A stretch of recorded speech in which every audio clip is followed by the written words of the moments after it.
looks pretty good.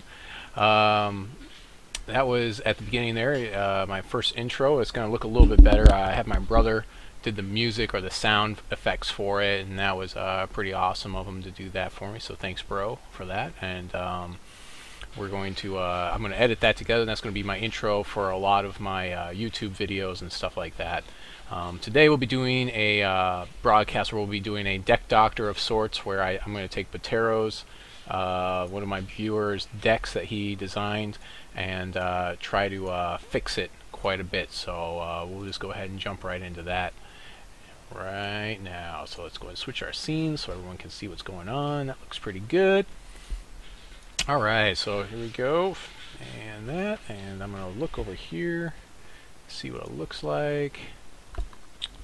Make it nice and big so people can see all the cards.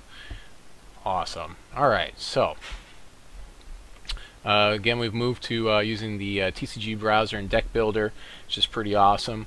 It seems to have no limit on decks so far. Yesterday we had the draft that we did on here, and then that allows you to save off decks, so you can see my Hex TCG Pro draft on there. And so yeah, the original one that Betram had, let's go ahead and look over what he decided to do with the deck. So you can see the curve is it's kind of up and down, kind of all over the place, so we kind of want to smooth that curve out. We want to have it so that we know how much land how many resources we're going to provide. He's got what looks like 25 resources in here, so he's got 4 Shards of Fate, the obligatory 4 Shards of Fate, and then he's running 10 Sapphire Shards and 9 Ruby Shards. So that looks pretty good right there. But I mean, it depends on how much control he's got. So we'll just run through some of his picks here. Pterobot, this one is one where you're going to obviously want to run a lot of dwarves and things like that, so you can pump them out for free.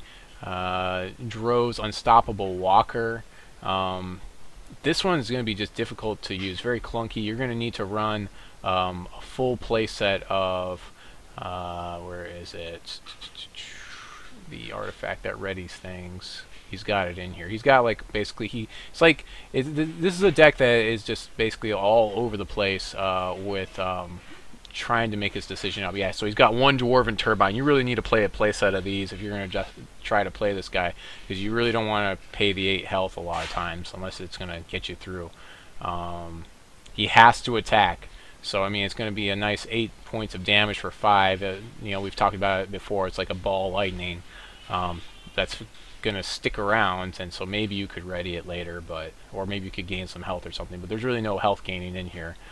His champion that he chose is Bertram the Cragraven, which is going to make him some worker bots for 3 charges. So that seems pretty good. Try to get him a little bit further along to kind of complete some plans. After I talked to him a little bit, he really wanted to get this Rocket Ranger to go. So I actually made a build before I had that information. This guy's more of an aggro-y type of troop. So I don't know that he's necessarily going to go in the more combo control type, which I feel like this is more what he said he wanted to have, some sort of a combo-y deck. So we'll see if I can get him there. Bombsmith, a decent 1 drop at the low end is going to take care of a lot of early annoyances. To hopefully, you just basically got to stick around quite a while to get this deck to work. Technical Genius could be okay. I mean, he's decent power and toughness for his cost of 2, making it so you can pay less for your artifacts. It looks like there's no restriction on it, so you could actually get artifacts out for free. So I think this guy with the Sappers Charge looks pretty good. I mean, you could pull it back with like a Heavy Welding Bot possibly, but again, this is pretty expensive too, so got to balance that and other things like you got to think about that stuff. Draw a card, choose the Secret Laboratory. I mean, this is going to help you burn through your deck. I really feel like we need to just start focusing, because we got 2 of this guy, one. Dwarf Warlock. What's going to happen is you're going to just have a lot of times where you're not going to know what's going on. The command tower really doesn't fit the control deck at all. It's more for aggro, so that's a definite one we need to pull out of here. The Research Librarian is, I think, is decent. It says 7, draw a card, and you pay 1 less to use the power for each artifact you control. So you could draw cards for free, possibly. You could draw your entire deck. Again, it doesn't say to a minimum of 1, even though it is that we know the president of the company, Corey, says he wants things to have a minimum of 1. Free abilities shouldn't exist. The Inspiration Engine is the only card we've really seen as a plans card in the game so far as combo and building something and trying to build up lots of artifacts and try to get something to happen. The deck, well, I have some viewers, maybe. Maybe not. Okay, well, if you're a viewer and you can go ahead and say yo, that would be cool. Alright, awesome. Technofy and Isaku. Alright, if I can get 10 viewers tonight, I'm going to be able to give away some stuff. I got some extra stuff from the Humble Bundle, so I've got Faster Than Light and Bastion I can give away to. If I get 10 people in channel, I can give away one of those games. If you know, I'm sure. Just some things. Also, I'll just plug Humble Bundle if you guys haven't heard about it. Humble Bundle is a charity indie gamer organization. I'll go ahead and post it out here. I'm around, sort of. Well, that's as long as you're in the channel. And you also need to be subscribed. And I'm not... So even doing the roles and stuff, I know there's a functionality that I can use in Twitch, so you're going to have to bear with me if we get enough people that I can do that. Otherwise, I've got some wonderful Gen Con dice here to use for my rolling if all else fails. Alright, so moving on. Construction of the Inspiration Engine. They don't quite like you giving out the individual games. Yeah, I mean, I have to read into the fine print on that, but... Yeah, it's fine. We'll figure it out. Anyways, construction plans, Inspiration Engine. It creates random artifacts, and so I think that this will be okay as we start playing Hex. However, it's going to get worse and worse as more and more sets come out, because it says any artifact, random artifact. So as the pool of artifacts gets bigger and bigger. Yeah, it could be, it's probably not going to be that great of a plans card. It would be nice to have a plans card that you're going to do all this stuff for, and it's actually going to win you the game or make it really difficult. Hey, how you doing, Master Fett? Good to see you. Alright, so yeah, this is our first plans construction card, and I'm really not seeing it. I don't know if you guys used to play like the old Star Wars Decipher card game, but it was very thematic, and you had things in it like Jedi training, you know, like when Luke was being trained by Yoda. They had this whole thing where you had to have all the Jedi training, and so you had like the first test, or in the second test, and like he's moving around in stones and doing all this stuff, and then at the very end of it, he's a full-fledged Jedi, but by that time, like, your opponent probably won the game because you're sitting there on Dagobah with Yoda and you're trying to run Luke around the jungle. So then they had to come out with what they called an objective card, which was like a double-sided card, which you would start the game out with, and that kind of helped things along for you to, you know, get Luke to do something. And it gained you some of your health back in the game. But yeah. Yeah. So yeah, I will mention that the alpha has been pushed back. I know, Master Fed. Yeah, the alpha has been pushed back to October 8th. That's what I just found out. I saw that got tweeted out by Hyena Nipples. So yeah, nuts and bolts. Another card in this deck that I mean could hold you out, I guess. Maybe give you some blockers or something. But for 5, I mean, I'd like to at least have 5 power and toughness for that much, and you're only getting 4. You're netting 4 because the worker bot is a defensive 1/1, and then the war bot is a 3/3. But I mean, I guess for Hex, it's not so bad. Okay, only 500 people on the 8th. Well, maybe I'll be one of those. Maybe I won't. We'll see. Hopefully, I will be. Eurig the Robomancer. This guy is I don't know. This is another one where it's like you're paying for a bomb. You're paying a bomb cost. You know, usually the word on the street, or what a lot of the pros like to say, is that if you're going to pay 6 or 7, it better win you the game or do something really crazy where it is that it's going to be very difficult for your opponent to come back, and they have to have like a hard counter for it. A good example of this in Magic was like Emrakul. Emrakul was a 15/15 that costs 15, and so there are ways of cheating him into play and doing other stuff like that. But you know, obviously, if you're going to spend 15 resources or 15 mana on something, yeah, it probably should win you the game. Not really for cards like that. Battleship one-shot giant cards, I feel like they're not very fun. I think they're not the greatest personally, but this card, I mean, so we're paying 7, we're getting a 2/2, which is a really fragile body. You create a war bot every turn, seems okay, and it gets 2+2/+2 for every artifact you control. So I guess he could be pretty big, as long as you have lots of artifacts in play. But I mean, he could be a top end for you, but I don't know. I'm not seeing him as much. We also have the Master Theory Crafter. He one-of'd both of these. It's like he can't decide a lot of the things. Stockable Major. So we can put, let's see here, so we're in both, what are we in? We're in Ruby and in Sapphire, so we can do the Major Ruby Diamond here, which deals damage to a champion, loses resource point. Okay. Swift Strike, or we can throw these minor rubies, +1/+1. Okay, so you can give them fire breathing, but it's fire breathing with a back end. I don't know if that's called something. Speed, he can attack the turn he comes in. Or if we go into Sapphire, so we can play him at instant speed. Now that seems pretty good. I like that, for especially when we're in Sapphire. I like being able to do that. But again, Troop comes into play, draw a card. I don't know. I'm not really seeing this guy. Elimination Specialist seems decent. I mean, he's got some control aspects. He's got that kind of a 2-for-1. In the draft, I didn't see that many good 6-drops, and that would make or break a deck. Yeah, sure. In draft, we're going through someone's. Yeah, so to catch everyone up, we're going through somebody's deck that they submitted to me to have me deck doctor, basically. And so we've got just a not a great mana curve. It's not very much what I see, and it's just a bunch of 2-ofs, 1-ofs, 2-ofs. It's not very focused. It's very unfocused. So I'm just kind of going through my reasoning for some of this stuff. Bot Factory is going to turn out bots every turn, but you need 4 assembly counters to do it. Seems really slow.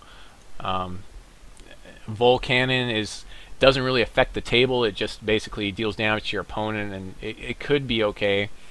Turreted Wall seemed okay. But, I mean, again, it's like, what are we trying to do with this deck? Because we've got this, and then we've got some aggro-y. We've got, like, 4 Rocket Rangers. I mean, if that's the main thing is to play Rocket Ranger, I would actually go back to John's deck that he has on our Hex TCG Pro forum. Yeah, this is 60 cards constructed. Now, in his defense, he doesn't play any of this stuff. I actually know this guy in real life, and he handed me a deck, or I had to hand him a deck for Friday Night Magic. But it's hard for him to get on Fridays because of the way he has his schedule set up. So this is going to be a much better game for him to play. Malfunctioning War Bot. At the start of the turn, you deal 1 damage to a random champion. Obviously, if you're in a 2-player game, it's always going to be your opponent. In a multiplayer game, it would be could be anyone. Of course, another thing we haven't really seen. What do you call it? PvE content yet. So there's a very good chance that when you're doing some of these PvE instances, you might be playing against 1-on-2 or something like that. So that could be an interesting portion of this, or maybe you're in the raid dungeon, and instead of playing against 1 deck, you're playing against 3.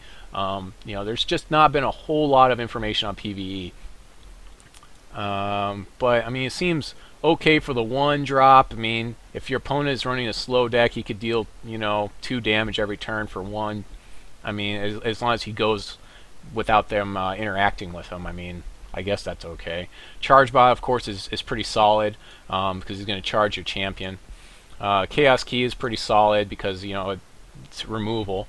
Argus in this deck is going to be, it's hardly ever going to happen for him.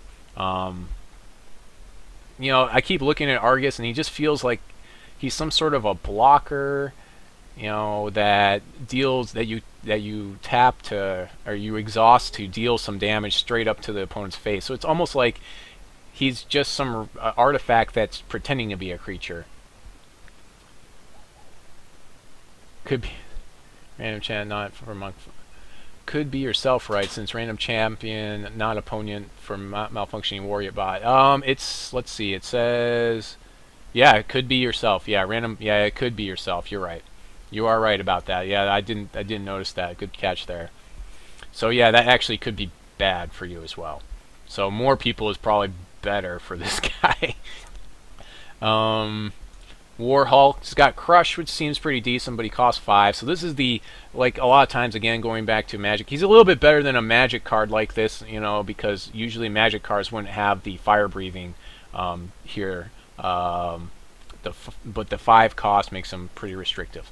So what I'm going to do is I actually spent some time and then went through. Unfortunately, I didn't notice that I didn't talk to him before he told me about the Rocket Ranger thing. Again, if you want to play Rocket Ranger, you're probably going to want to play some sort of Dwarf Ruby aggro. He's really probably not going to go into some sort of a combo-y deck. So what I thought to myself is like, the challenge is to make dwarves into some sort of combo deck. And so I actually looked at what I had available, and I thought, what do dwarves do well? Well, I looked at this guy, and I said, he draws cards. And then I looked at Inspiration Engine, and I said, do I really want to build this? No, probably not. And I looked at some of the other things. So what I came up with, we're going to go to the decks here. Let's go to the deck now. Build me a dwarf. That's what I named the deck. So this is going to be a little bit more. You can see the mana curve is a lot more focused. We've got a lot. We've got 12 1-drops down here. We actually didn't have to go beyond 4. And I'm going to play off of the biggest ability that we're going to see a lot in here is this ability off of the Ragefire, the escalation ability. So the object here is to draw lots and lots of cards, and then draw more and more Ragefires until like you can just basically deal with whatever you need to with the Ragefires. So stay with the 4 Shards of Fate, especially because we're control and we're going to be reactive anyway, so being a little bit slow is fine. 10 and 9 resources after doing the resource curve. You've seen me, what I do to do resource curves is I count up all the icons, and then I figure it out from there. I look at the ratio there, and I kind of basically mirror it over. So like for instance, if we had 22 blue or sapphire icons and 25 ruby icons, well, that's pretty close. And so like if my split was I needed to have one more on one side, then I would have 1 more ruby and 1 less sapphire, for instance. So starting at the top here, Ancestors Chosen is the other card that's going to make these specters. We're going to throw these specters into our deck, and when we draw them and play them, they draw us more cards, which is pretty awesome. The object is, again, we're gonna make our own card advantage for ourselves. We got Bombsmith in here. He's gonna help take care of early stuff, block for us, and deal with some of those 1-drops. We've got 4 Countermagic to respond to things. Again, when you're playing with Countermagic, every time it is your opponent plays a card, doesn't mean that you should be countering it. Just because you can counter a card, or just because you can kill a card, doesn't mean you should. Always think about the card it is that they're drawing, and you have to say to yourself, is this card a threat? So typically like buffs, going back to the Inspire Humans deck, the one, I forget what it's called, but it basically allows you to give all the humans in your graveyard, they give Inspire to any humans or any cards you're playing from your hand. Okay, well that's a pretty good card. Yeah, it's a pretty awesome card. But if you counter the human that they're playing, well, he's not going to get any Inspire counters because he just got countered. So he's going to go to the graveyard, and you can actually let that effect sit on the board, and that becomes a dead card to your opponent. And so you don't have to worry about countering that typically. you know, and obviously it depends on how bad the effect is, but that specific effect would be an example of something I would typically not counter. I would counter threats or large creatures or other things. But I mean, depending on the board state too, if you feel like it is that you have enough stuff in play, or if you have some burn in hand or other things, you're probably not going to counter them. You really want to save these counters. They're the only ones in the game right now, really, except for that one creature that can counter something like once per game, which is pretty good. I stuck with Bertram because he's going to put out these worker bots. We're going to use those as blockers. That's pretty much what we're going to use them for. We could probably go with a different champion. Maybe, I mean, maybe one that drew you cards in Sapphire or something, because that's what we're trying to do anyways. I'd have to look. There's probably, let's go over and look actually real quick. Let's go PvP, go to all cards. It'd be nice if it had one that said like champions. I think if I do no color, it'll pull up the champions, maybe. Let's see. Champions. No, I have to do something else. Alright, maybe if I use Sapphire, I bet you it's a Sapphire card that draws me cards. Alright, let's see here. Champions. Alright, so target troop gets flight, that doesn't matter to us. Target buries the top 2 cards of the deck, that doesn't do anything for us. Okay, so for 6 charges, we can play this guy and draw some cards. And that seems okay, but I think that I really want to make sure that I can block things. So it's worth testing. You could play this guy with the deck where we're trying to draw cards, or you could play this guy, Bertram. So you could play Bertram or Wyatt. Wyatt and Bertram. Alright, going back to the deck. So we were down here to explain our champion. Sappers Charge is more direct damage. You know, it's going to give us more artifacts. It's probably not that necessary, but I mean, we have to look at some of the other cards it is that you know, when we play cards. So when this troop enters play, if you control an artifact, so we have to have artifacts to activate this guy and make sure that we're drawing cards off of him. He's a 2/3 body, which is decent. He costs 4, but you know, again, everything costs a little bit more in Hex. Oracle Song, again, we want to draw cards, so this seems pretty good. The only problem here is it's a basic action, and we can't play it at the end of our opponent's turn. We always want to look like we have something to do as a control player. In the late game, if you have like 7 or 8 resources in play and you draw another resource, the worst possible thing you can do is play that resource. You need to hold on to that card. You need to hold on to it in your hand and at least make your opponent think you have something you could possibly respond with. And in fact, instead of passing your actions, you're going to want to actually sit on actions as if you're thinking about what they're doing and bluff with it. You really need to bluff with the card and make them play around it. You want them to think that you have counters in your deck, especially because they should be counting how many times they've countered your spells. Everybody knows at this point there's only 4 of these in the entire game. So they'll be counting them, and that's pretty easy to keep track of. And they can always look at your graveyard. The graveyard is public knowledge for basically everybody. Or at least it is in Magic. It should be in this game as well. Moving on through the 2 hex engines here in here to accelerate. May not need them, really. I mean, with the curve that we've got, we could probably come up with something better. So I could maybe throw that guy in here, but I'm looking at the amount of artifacts we've got. Right now we've got... This guy makes us some artifacts, which kind of helps us out for the Research Adept. But we've got 4 Sappers Charge, 2 Hex Engine, that's 6. 4 Charge Box, so that's 10, and then a Chaos Key. So that's only 11 artifacts in the deck, and then our champion makes artifacts. So again, yeah, it's pretty important. Well, it's somewhat important for us to have artifacts to activate this Research Adept. We also want artifacts so we can use our Librarian, and then it may be, possibly, if we get enough of them out, we can just simply use its ability and draw infinite cards, in which case we can play as much Ragefire as we have the resources for, as long as we have both of our resources activated. So yeah, you should just end up basically playing a lot of cards. We've got a Burn to the Ground on the late game, just a singleton Burn to the Ground, so you can basically, if your opponent's at 10 and you've got 10 resources in a play, you just burn the face and then you're done. So, I mean, it seems... Yeah, it doesn't really feel like it's on curve. I mean, it probably doesn't do that much for us. We could probably find a better card. In fact, let's just go ahead and look, to see if we could find a better card.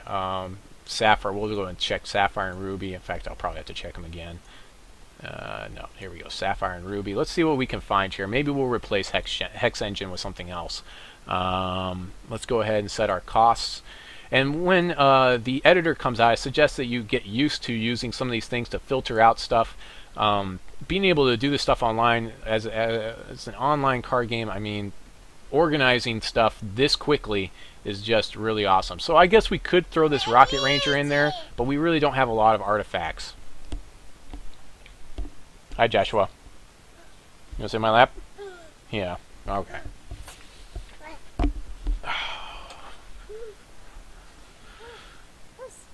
Alright, so let's see here. What'd you do? I'm not sure what he did. That's what happens. Oh boy.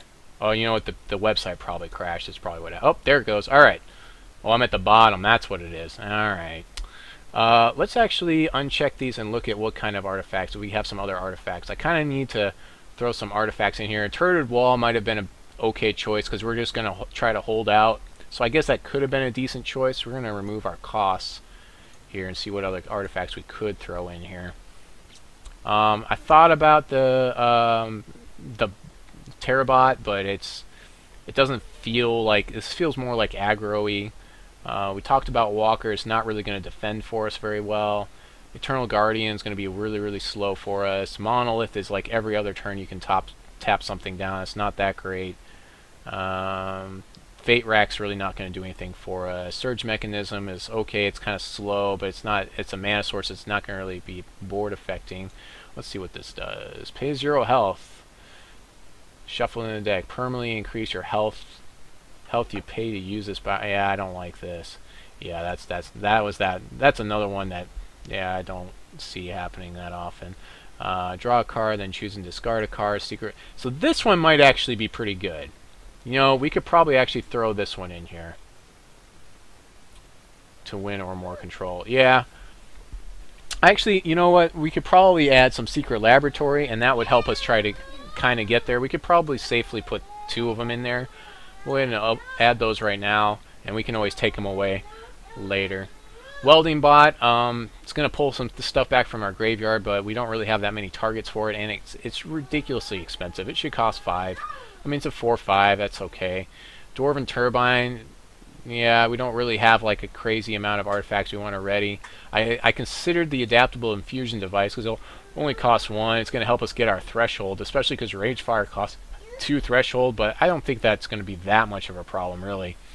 Worker Bot Factory, we talked about that. Volcannon, Turreted Wall. The biggest thing is I just want to make sure we have a decent amount, like, you know, 11 artifacts, 60 cards. That's like 1 in 6 chance of drawing an artifact to activate our, whatever his name is, guy. Time Bug, I'm really not for the Time Bug. I mean, I guess we could do this, but I don't know. It's the nicest thing about it, like John says, is that it costs 2 as flight. It's a 1/1. Shrine. Again, this feels like it's more for an aggro-y type of deck. Yeah, so let's actually go back to our other colors. I mean, yeah, that seemed okay, but let's go back to our other colors. Ruby, Sapphire, okay. Ancestors Chosen. Yeah, we've already got 4 of those guys in here. I mean, the only other thing we could do is throw in some more removal, some more Ruby removal, I guess.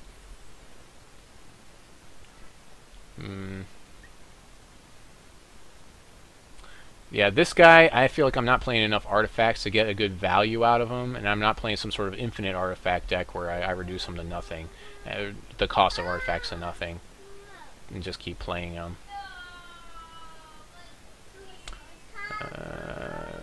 Archmage, I guess Archmage, we could play Archmage. When I play in action, draw a card. When I play in action, seems okay. I mean, he's a, you know, a low-end body, but you know, that's what you expect from this color, from Sapphire colors. Play it from your hand, create profit logos, and put them into play. Yeah, that seems really bad. I guess this is one of the newer cards. I haven't seen this guy yet. He's kind of silly. I mean, okay, it gives you 4 bodies for 1. Yeah, I think I like Archmage actually better than the artifact. I think you're right. Strategist is... I actually have Strategist in my draft deck. Or no, or wait, do I? No, I don't. I don't have that. Maybe I don't have them. I can't remember. Let's see. Ragefire, of course, is one of our key cards we've already got in there. Life gain would be nice, but we're not in color. We're not on color for any type of life gain. Legionnaire is not going to do anything for us because we don't have enough Inspire troops. Mortal Strike, deal 3 damage to target opposing champion. Bury all troops from the top 3 cards of their deck. No, that's yeah. We really need something that's going to affect the board. All right, yeah. I think the choice here is we're going to swap out for 2 Wrenlock. He's unique, so 2 should be about right. So let's go back to our deck here. Alright, so there's Wrenlock, and then we had added, oh, I guess I'm only on Ruby and Sapphire, that's why I don't see everything. Okay, now I see everything. And we're at 65 cards, I guess. So what do we do? Oh, 65 because the champion counts as a card. So yeah, at the end of the day I should have 61 cards in the deck if you count the champion, which doesn't count towards the total deck size anyways. So Wrenlock, Research Champion. Hex Engine is obviously got to go because it's really just, we don't need that kind of acceleration.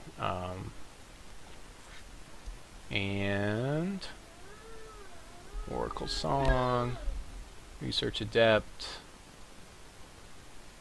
Where was the other? Oh, there it is, Secret Laboratory.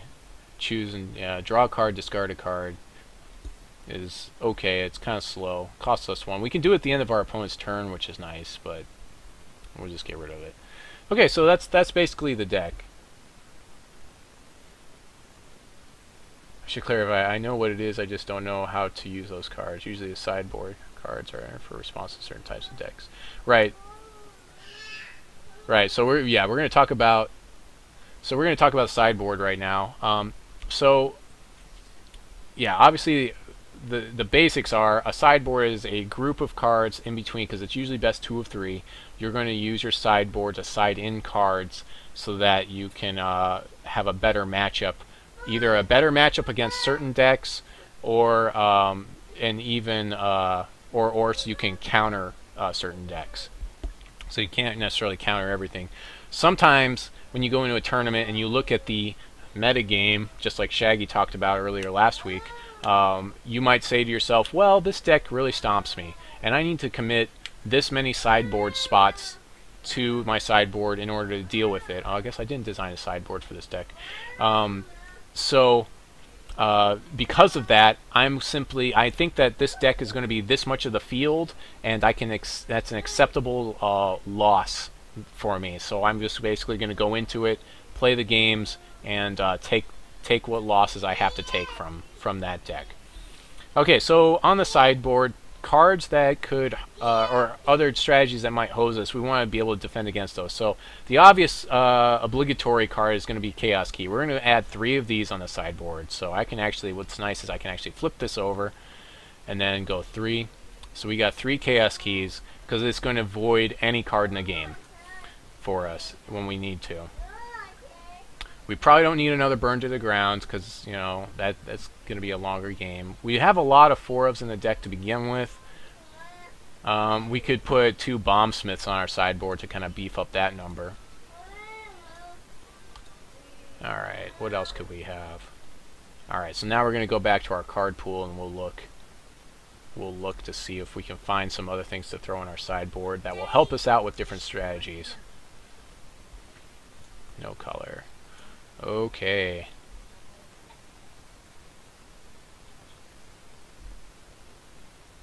You know what? Well, how did I even... Well, I mean, yeah, Cerebral Fulmination. We could probably main deck this, actually. We could probably main deck 2 of these. Or more. Possibly. I mean... seems pretty decent. Hopefully, like, we should be drawing so many cards. A lot of our stuff, our cards draw more cards, so we should be ahead anyways. So, I mean, we could probably actually main deck this and then move some things around. So let's actually move those, 2 of those to the main deck. Didn't even think about that. That's the other thing. I mean, don't be afraid. If you feel like a deck is pretty good, don't be afraid to go back and look at some of the cards in it and maybe try some things out from week to week. Time Ripple, maybe, yeah, I suppose. I think I'd rather play, what's it called, Buccaneer than Time Ripple, though. Yeah, I think I would rather play Buccaneer on the sideboard. So we'll put a couple of him on the sideboard and we'll think about it. We've already got 2 Bombsmith on the sideboard. What else have we got? The reason why this guy is good because he's a body, so he can block for us and help us hold out. And he bounces creatures. He bounces your opponent's troops and makes them cost 1 more. So that could either make it so your opponent can't play a card because they didn't draw another resource on the next turn and they were just there to play him in the first place, or it means that they can play less things, because if they could play like 2 cards but they had just enough for those 2 cards, now they can only play 1 of them and it makes them make a decision. So Buccaneer is just really, really good. It could keep you alive for a while you're trying to stabilize the board state. And by stabilize the board state, what I'm saying is it means that, like, if your opponent has like lots of stuff in play, like lots of creatures, well, you got to deal with all those threats and even things out. Right? Yeah. Yes, you have to. Yeah, you could counter the opponent's win condition. Like, say they played, like we kept talking about the whatever it's called, the Mushwaki. They play Mushwaki and you Buccaneer it. Well, yeah, that's going to be a bad day for that person. Technical Genius, we talked about him. Surge Mechanism. I'm not seeing a lot that we can really do to throw things on our sideboard for this deck. But again, we're going to have, this is only set 1, we'll have set 2 coming out soon. We could probably put Ember Spire Witch on there as an obligatory health gaining, anti-health gaining, but you know, that shouldn't be a really huge problem anyways. Actually, we need to put them on the sideboard, not, yeah, always make sure you have the icon clicked on this website so you can send them to the sideboard. If anybody's watching this later and they think this is the actual game, I actually ran into another friend of mine which I invited to watch the cast the other day, and he's like, yeah, it looked really good, but everything was so blurry. The game looks pretty good. And I was like, well, that's not the game, that's just a fan site. The game isn't even out yet, and it'll look good, you know, eventually. I suppose that the good thing about the game coming out on the 8th or later for some of the other people is that when it is released, being released that far forward, it'll give people more time for slacker backer. Yeah, the health gain as a strategy by itself probably not going to be that great, but if we get some things like my favorite, one of my favorites, Kitchen Finks, which is a 3/2 that comes into play, gains you 2 life, and then it can persist back when it dies. It goes to the graveyard, but then it comes back a little bit weaker, and then it gives you 2 more life. If something like that came out, oh yeah, life gain is going to be something you may want to think about, especially if you're trying to burn someone out. But this deck shouldn't matter because you're just going to draw tons of cards, and then it's just like you keep drawing so much burn that eventually, like, you just keep drawing, because you can infinitely. The nice thing about this deck is we're drawing lots of cards, and we can infinitely draw whatever it's called. I always forget the name of it, and I have it in the deck. I love it. Ragefire. You can infinitely draw Ragefire. You'll never run out of cards in this, or you should never run out of cards unless, I guess, your opponent's milling you. But typically, like, if your opponent's not milling you, you should never run out of cards because every time you play Ragefire, you throw more Ragefire into the deck. I like the Inspire Fight card they previewed today. It's pretty good. Yeah, we'll go ahead and we'll look at the preview cards pretty soon. Let's see, we got, oh wow, we've already been talking for about 40 minutes. Okay, well, I think that people have kind of got the feel for the sideboard. Let's go ahead and look at what we've got. There's really not a lot to choose from right now, just like a lot of things. But we've got our Buccaneers. We could probably play 4 of these pretty safely. We've got 2 more Bombsmith. We can only have 4 total in the deck, so that's why we've only got 2. Ember Spire Witch, it's nice. The Swift Strike is nice because it's a 2.5, you know, instead of, again, I look at the 2 power, and it's kind of more like a 2.5 power, you know, when it has that Swift Strike, or what Magic terms is a First Strike. The Chaos Key that's an obligatory card right now. That is your Oblivion Ring, but it's an artifact, so it goes in like every deck is going to play Chaos Key. I can guarantee it. And it looks like it's rare. I think blue is rare too, so that's going to be one that's going to be a definite chase card for people, I'm thinking. The Chaos Key is going to be one you're going to want to have 2 to 3 of them at least in your collection, if not a play set of 4, because it's so cheap to play it out. Obviously, you're not going to be able to avoid anything until turn 5, so it's kind of slow, but other than that, I mean, turn 5 at the earliest, it's probably more like a 6 or a 7 turn that you're actually going to get to void some cards. So let's go ahead and go to the Hex TCG website here. Cryptozoic. Yeah, I usually pre-stage all this stuff. Oh, that's Cryptozoic. That's not the Hex website. Hex TCG. Yeah, it comes up like this. So let's see here. Card previews. Alright, so what have we got here? We've got 2 new cards. This is the first time I'm looking at these. Phoenix Guard Trainer. Inspire. Yeah, this is what you were just talking about. It's what Masterfest's just talking about. The Inspire. Phoenix Guard Trainer. That's another troop you cost equal to the greatest troop cost enters player, and it gains permanent flight. Pretty awesome card. I wish I could have drafted this the other day. Yeah, I mean, getting that evasion, this is going to be a high pick in draft, and it's going to be very playable in standard. Definitely, most definitely. Looking at the helmet, -1 cost seems pretty good. I mean, you know, that the -1 cost is going to be, of course, good. Boots of Flaming Act, +1 attack, +1 defense. I mean, this guy in PvE is like the my other guy, the what was it, Shield Mate guy or whatever, the white one that is 3 as a 3/2 and then gives your guys +1/+1 counters. He's both of those rolled into 1, plus it gives you flying. Yeah, it's gonna be. It looks pretty awesome. Let's see if it's. So then we got this Daring Swordsman. This troop deals double damage. So this is double striking.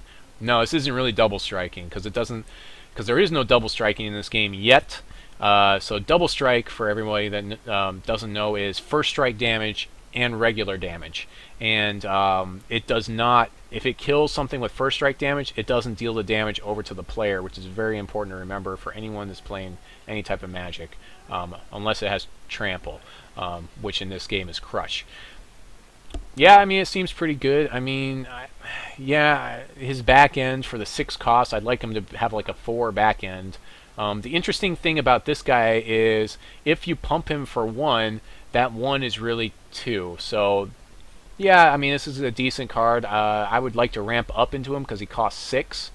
Looking at his PvE, cost -1 is pretty obligatory right there. If this troop would deal damage, it deals triple that much damage instead. Yeah, that makes him a lot better for PvE. Sweet upgrade, and they say they plan to give fan sites a bunch of different card previews. Hope you guys get some. Yeah, I hope we do too. I'm not sure who would be releasing them or not. Again, if you didn't see me yesterday, which I think both of you guys did, but I'm not going to be on the podcast for 3 or 4 weeks. I'm going to try to do my cast, but if you miss me for a week, probably means that I'm at the hospital or I'm taking care of family and stuff. Getting ready to have the next little bundle of joy, as it were. I don't know if there was any Kickstarter news. Let's see if there's any Kickstarter news. Kickstarter page. Here we go. Let's see. Yes, maybe there was. Looks like. Yep. So it's giving us that target date of October 8th, like everyone is just talking about. October 8th. Maybe. So yeah, again, give them some time. They're putting everything together. This is a nice pictorial of who is that? That is well, it's like that's Chris. I think that's Chris Woods, and of course he is one of their main technical dev guys. Like I said before, Chris and I are like 2 peas in a pod after meeting him. He's a really nice guy to if anybody gets a chance. Big Dungeons and Dragons player. He said the first thing he did when he got to the office was send out an email to everyone and tell them that he was putting together a Dungeons and Dragons group and see who was interested in that. Features in alpha, make an account, seems pretty good. Full play set of everything, so it makes you a virtual. The deck building interface, so you get to see that. You can save your decks, single matches with other alpha gamers, chat, of course. First look at the interactive globe, the map, so where all the PvP action's going to happen. Enjoy the interface. The game is going to go up and down patch. So, I mean, it's not, if they are only letting a certain amount of people in, okay, so here we go. As we roll out, we cannot simply dump the entire base into the untested server platform, which is wise, because if they were to do that, then we would probably crash the servers. I mean, let's look at this. We've got 17,000 backers, okay? And so, right, I mean, it's just smart. We hope to do relatively small batches first couple of days based on what we throttle as high as reasonably go to get everyone in as quickly as possible. As an example, if we let 500 people in day 1, 1,000 day 2, the server is handling no problem, we can go to 5,000 day 3. And the rest on day 4, but this is all based on server performance. So it sounds like they're going to try to get people in there relatively quickly. Right, it wasn't clear how to get the name. Do you think that they'll keep Slacker Backer open until release? I personally don't think that they will, but it's possible that they will. Honestly, the game like Hex, a user base of 20k isn't heavy bandwidth. Yeah, you wouldn't think it would, but remember, these guys are board game makers. They have some people that used to work for Blizzard, so they understand the online business and what it takes to get things working properly.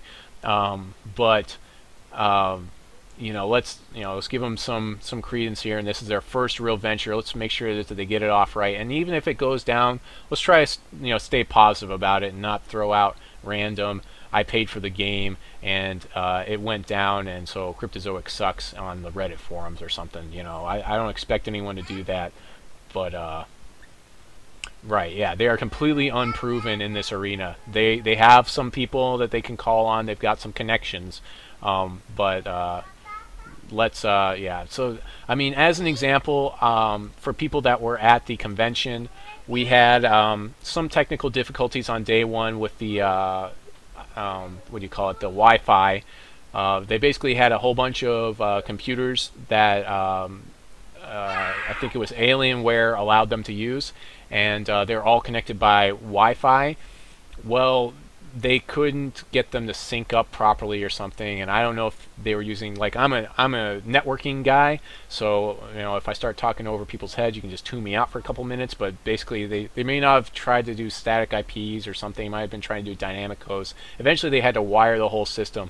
There's also a pretty good chance in my mind that all the cell phones in the area might have also been interfering with the Wi-Fi, because the way Wi-Fi works, or any of those types of systems, is there's 3 different bands or signaling bands of I forget what it's called, frequency, that you're allowed to have your Wi-Fi on, and if too many people are on it on the same band, then there'll be conflicts, which isn't good. Yes, wired is preferable to me as well, but sometimes Wi-Fi is nicer for things like when you're carrying your smartphone around your house or other things like that. Right, yeah, okay, good. I'm glad that you you enjoyed that, Master Fett. So I think that we're going to go ahead and come to a close. I know you guys probably didn't get to see my opening. We've got 3 people in channel, so I don't think I can give anything away this time, unfortunately. And I don't have like a thing on my keyboard that I can push and be like, "Aw," but that's what I would do if I could. So let me go ahead and I will pull up my new intro. This is going to get added to my videos, and I have to compile these. So I have my brother. So what I did last weekend was I worked in Blender to make up this intro. This is the first time ever, world first. Oh yeah, yeah, you like that. Look at that. Yeah, so this is my brother's added on. He added on some sound to it. So my wife said it stinks. So yeah. So you can see the nicely graphics one is the first one. The one with the sound is the one my brother did. So basically I have to compile them together and get the sound added onto the other one. And then I'll get the nice three-dimensional look there. So that's what's going to head up all my videos. If you guys hate it, let me know. Eventually, I do plan on doing something that's going to be a little bit nicer, but this, in of itself, in Blender, took me, you know, last weekend to put together. Having really no Blender knowledge whatsoever and a very limited amount of knowledge in Unity 3D, which, by the way, is what they designed the Hex engine in. Well, it actually is 9 seconds long, and I don't want it to be like overwhelmed. Like, it gets annoying for me to watch intros on YouTube especially, so I want it to be like bam, in and out. And I'll probably make a longer one later. I have some ideas about, you know, possibly doing something with my name where it'll be like some knight, but it's not really the knight you're looking at. It's really the Squire off in the background, and he's like errant, like an errant Squire, you know. So, but anyways, yeah, so we'll see what happens. You guys have any questions for me? Anything you want me to look at? Next week, I got another deck which I'll be looking at. Let me go back. I can go back to, I forget what the guy's name is, but he asked me to look at it, and I caught it at the end of the cast last night, copied it into my queue. So, Nix, I guess is Stevie Nix, gave me this Ruby deck that I will be looking at. It looks pretty solid right now, so there probably won't be a whole lot of tweaks to it, but I'm going to go ahead and look at it for next week's cast. And other than that, do you guys have any other questions for me? Master Fett or Tech Nofi? Any more questions? Going once? There's a little bit of a delay, I know. Alright, well, if you look at my channel, go down. We're going to be doing a I'm going to be doing an interview with Alex tomorrow for the Olivium game. Recently, we just had the Kickstarter for what's it called? For oh gosh, I can forget. There's so many games these days. Chronomancer. The Kickstarter finished, so I encourage you guys to go check out some of the screenshots for that.